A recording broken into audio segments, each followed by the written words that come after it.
Let's go Dolphins! Fans began questioning the management, the money, and whether the Dolphins were making a dangerous mistake. But then the real details came to light, and suddenly the whole conversation changed overnight. Now, some fans consider this one of the smartest moves Miami has made in years, while others still believe there's a hidden risk that no one is talking about yet.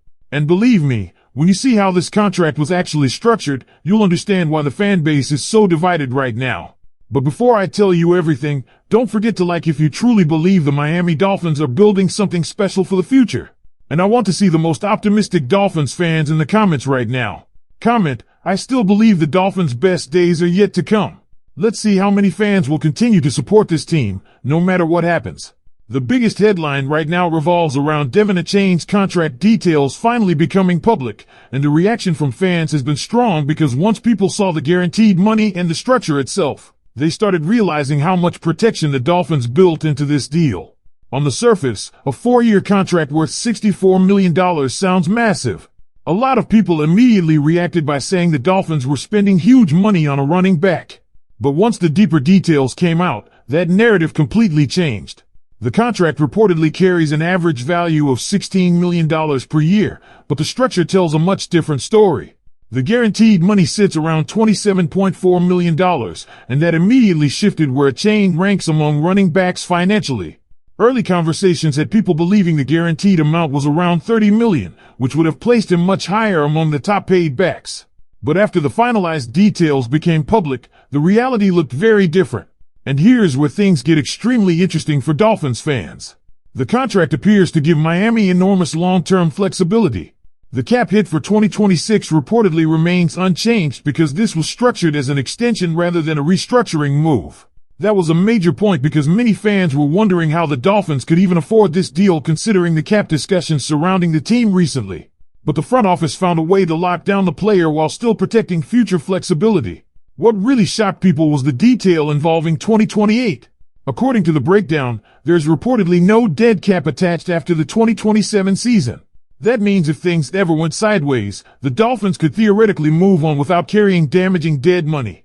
And that is exactly why so many people are calling this contract incredibly team-friendly.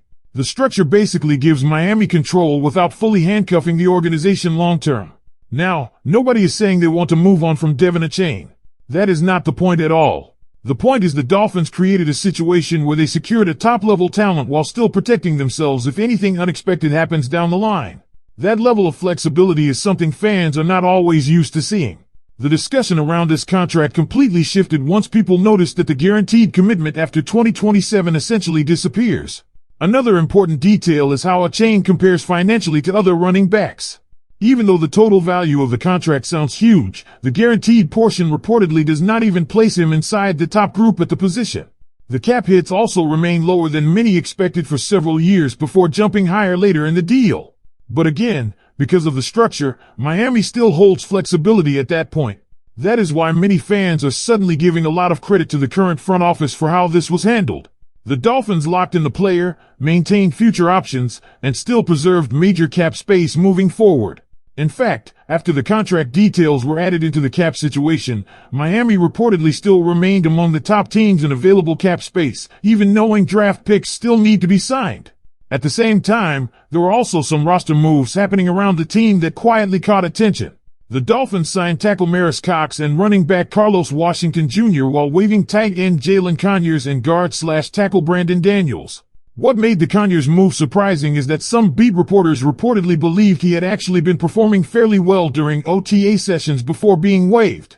That immediately created speculation among fans about what may have happened behind the scenes. There was also OTA footage released showing players working through drills, including Greg Dulcich, Kenneth Grant, and Zach Sealer. Nothing too dramatic came from the clips because these are still OTA practices, but fans continue watching every little detail this time of year searching for signs about who could make noise once training camp truly begins. And honestly, the biggest thing here is not just the money itself. It is the philosophy behind the contract. This feels like a front office trying to balance aggression with protection. They rewarded a player, but they did not completely trap themselves financially. That is why this entire situation has generated so much debate among Dolphins fans over the last day. Some people see it as brilliant business. Others are still shocked by the numbers attached to a running back position overall. But one thing is clear, once the actual structure came out, the reaction shifted heavily. What makes this entire situation even more fascinating is how quickly the narrative around the Dolphins front office started changing once fans actually saw the structure instead of just the headline numbers. Because let's be honest, when people first heard for years, $64 million, the immediate reaction was panic from part of the fan base. A lot of people instantly thought Miami had overcommitted financially. Some fans were already imagining future cap problems, difficult roster decisions, and a contract that could eventually become impossible to manage. But once the guaranteed money and the escape points inside the deal became public, the tone completely shifted. Now people are starting to look at this extension from a completely different angle. Instead of calling it reckless, many are now describing it as calculated. That is a huge difference. Because the Dolphins did not simply throw money around carelessly here. They built layers of protection into the agreement while still making the player feel valued. And in today's NFL, where contracts can become disasters very quickly, that flexibility matters more than ever. The detail that really keeps jumping out is the fact that there appears to be no guaranteed money attached after the 2027 season. That completely changes the risk level of the contract. Fans started realizing that Miami essentially secured control of the situation without fully locking themselves into a dangerous long-term commitment. That is why so many people are now calling this a one-year extension disguised as a bigger contract. And you can already feel the debate growing among the fan base. Some fans are praising the current decision makers for being proactive instead of waiting for the market to explode later. Others are still cautious because they believe running back contracts always carry risk no matter how team-friendly they look on paper. But what nobody can deny is that this structure gives the Dolphins options, and options are everything when building a roster long-term. Another thing that caught attention was how the rankings shifted once the corrected guaranteed numbers became public. Initially, there was discussion about a chain sitting near the very top among running backs financially. But once the finalized guarantee was clarified, his position among the highest guaranteed contracts reportedly dropped significantly. That became a huge talking point because the public perception of the deal suddenly changed from massive overpaid to surprisingly controlled.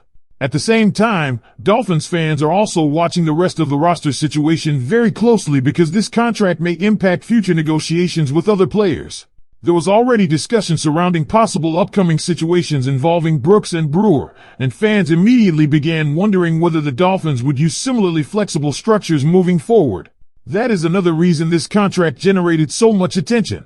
It may reveal a larger philosophy developing inside the organization regarding how they want to manage money moving ahead.